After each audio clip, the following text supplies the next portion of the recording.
कहानी पानी में डूबा गांव। पंजाब का एक गांव था, नाम था केसरी। गांव बहुत ही प्यारा और खूबसूरत था।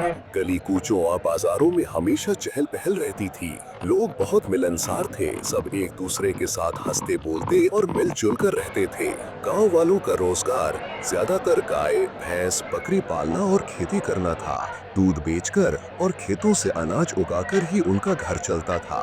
जो फसल लगाने का समय आया तो सबने अपने अपने खेतों में अलग अलग फसल बोई। मौसम बड़ा ही सुहावना और खुशगवार था। हर कोई खुश था, सब आपस में बातें कर रहे थे। इस बार का मौसम बहुत अच्छा है, अच्छी फसल लगेगी, अच्छा मुनाफा होगा। सब कुछ हंसी खुशी चल रहा था, लेकिन कुदरत को कुछ और ही मंजूर था। कुछ ही दिनों बाद अचानक बहुत तेज बारिश शुरू हो गई, इतनी तेज कि लगातार एक हफ्ते तक पानी बरसता ही रहा।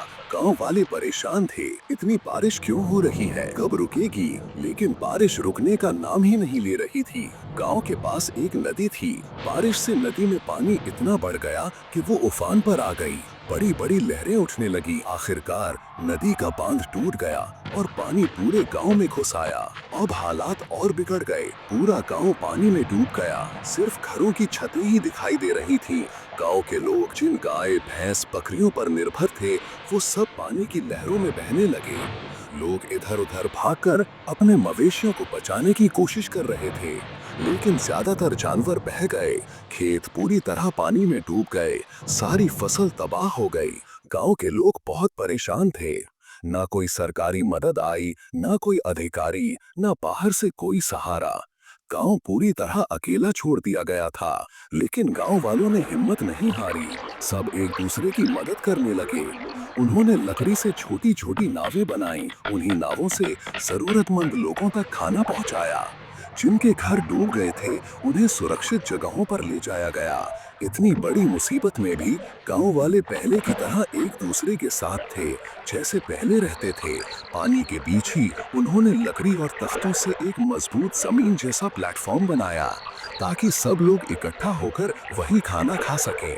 गांव वाले मिलकर टूटा हुआ बांध भी ठीक करने लगे। बालू की बोरियां डालकर पानी को रोकने की कोशिश की। हर कोई मिलकर अपने गांव को बचाने के लिए दिन रात मेहनत कर रहा था। लेकिन दर्दनाक सच ये है कि अब तक भी नदी का पानी गांव में घुस रहा है। आज भी गांव वाले उस बांध को संभालने में लगे हुए हैं। अब भी बिना किसी सरकारी मदद के वो सिर्फ अपनी मेहनत और अपनी एकता पर टिके हुए हैं। पूरा गांव डूब गया, सब कुछ तबाह हो गया, लेकिन उनकी सबसे बड़ी ताकत अब भी जिंदा है, उनकी इंसानियत और भाईचारा।